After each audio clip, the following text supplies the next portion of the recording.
네, 한 주간의 창업에 관련된 궁금한 사항들을 짚어보는 창업 114 시간입니다. 이번 주에는 어떤 얘기가 나왔는지 한번 들어볼게요. 네, 첫 번째 질문입니다. 안녕하세요. 30대 중후반 예비 창업자입니다. 일반 사무직 회사원인데요.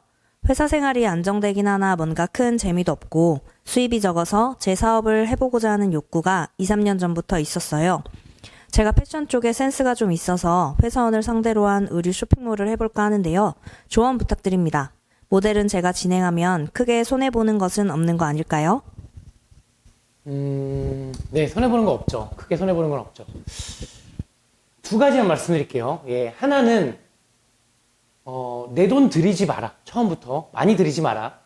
두 번째는, 팔리는 거 보고 단계를 밟아서 시작해라. 어떤 근거로 말씀드리냐면, 의류 쇼핑몰 같은 경우 진입장벽이 상당히 높아요. 예, 생각보다 쉽지 않습니다. 더군다나, 의류 쇼핑몰을 처음 하려고 하시는 분들 제일 말려야 되는 건 딱 한 가지예요. 재고거든요. 이 재고가 이렇게 볼게요. 100장을 만듭니다. 100장을 만들면 100장의 기준으로 잡아놓은 마진을 책정해 놓죠. 요만큼이 남는다라고 생각을 하겠죠. 하지만 현실은 아니죠. 왜냐면 100장이 다 안 팔렸을 경우 그때는 손익분기점도 못 넘는 경우들이 태반입니다. 더군다나 사이즈라든지 이런 부분들도 성인 남성 같은 경우 미디움 사이즈, 라지 사이즈, 엑스 사이즈를 다 맞춰야 하기 때문에 상당히 진입장벽이 어려운 부분입니다. 다시 돌아가서 첫 번째로 얘기했었던 내 돈 들이지 말라. 이거는 뭐냐면 다른 사람의 이미 다 만들어 놓은 다른 분들도 계실 거예요. 동대문도 마찬가지고 도매로 구매하는 것도 마찬가지고 가급적이면 소량으로 해서 내 돈이 들어가는 부분을 최소화시켜서 다른 사람이 만들었던 제품을 본인이 팔려고 하는 모델이 되는 건 굉장히 좋은 방법이세요. 예, 그런 부분으로 먼저 시작을 해라. 이 말씀을 좀 드려보고요. 두 번째로는 팔리는 거 봐서 해라. 스마트 스토어라든지 문 열어놓으면 사람들이 많이 살 것 같지만 사람들은 사실 그렇게까지 많은 관심이 없습니다. 알려지지도 않으면 절대 사질 않죠. 예, 그랬을 때를 대비해서 인스타그램이라든지 아니면 스마트 스토어라든지 이런 부분에 채널을 열어서 단계별로 내가 그래도 이 회사원 복장을 잘 입고 홍보를 잘 했다는 기준 하에 5장이 팔리고 10장이 팔리면 그 다음에 뭔가 쇼핑몰을 열고 단계적으로 해야지 처음부터 질러놓고 한다? 저는 상당히 우려스럽다는 말씀을 좀 전해드리고요.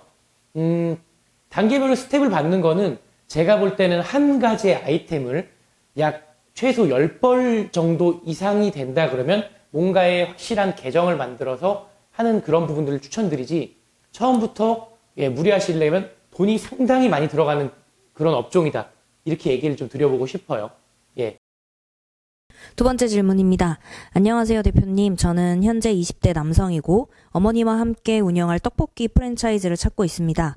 서로 자기네 브랜드가 제일 좋다고 하는데 프랜차이즈를 선택할 때는 어떤 것을 보는 게 제일 좋을까요? 떡볶이도 유행이 있죠, 사실은. 근데 몰라요. 예, 왜냐면 이제 뭐 마케팅을 하도 많이 하다 보니까 나는 분명히 이 떡볶이가 맛있는데 저는 개인적으로는 부산에 있는 부산식의 떡볶이를 굉장히 좋아합니다. 예, 그 떡볶이가 분명히 맛있는데 대중들은 이거 말고 엽기 떡볶이라든지 신전이라든지 그런 부분들을 더 많이 찾는 경우들도 있기 때문에 맛으로 평가해서는 안 됩니다. 그렇다고 뭐 정보 공개서라든지 이런 부분을 본다고 알 수 있냐? 사실 그것도 어렵고요. 제일 좋은 팁은 그래도 내가 봤을 때 제일 괜찮겠다 싶은 거 한 3, 4개 정도를 정하세요. 브랜드를. 그리고 비교적 한가한 시간, 한 3시나 한 5시 이때쯤에 떡볶이 운영하시는 샵들은 비교적 한가하거든요. 그럴 때 직접 찾아가서 거기 있는 점주님들, 사장님들한테 먼저 하셨던 선배 창업자들한테 그래도 살짝 운을 띄워서 구매한 다음에 나 떡볶이에 관련된 거를 창업하고 싶은데 한번 시간 날 때 혹시 되면 조언 좀 구해도 되겠냐라고 얘기해보면 인심 좋으신 분들은 사실은 그래 알겠다라고 하는 경우가 있어요. 대신에 그럴 때 갔을 때 빈손으로 가지 마시고 음료수라도 아니면 바카스 한 박스라도 비타오백 한 박스라도 사갖고 가서 자기가 갖고 있는 솔직한 고민들 그리고 어느 정도의 매출이고 대략 어느 정도 나오는지 그분들이 부담이 안 가는 선에서 물어보시는 방면을 가장 꿀팁으로 추천드립니다. 제 생각에는. 다른 이것저것 표면적으로 보여져 있는 것들은 보이지 않는 트랙이 많이 있기 때문에 사실은 어려워요. 예, 진정성 가지고 먼저 하셨던 선배 창업자들한테 물어보시는 게 가장 빠르다고 그렇게 생각합니다. 그렇게 이후에 결정하시면 훨씬 더 보는 시야가 넓어지실 것 같습니다.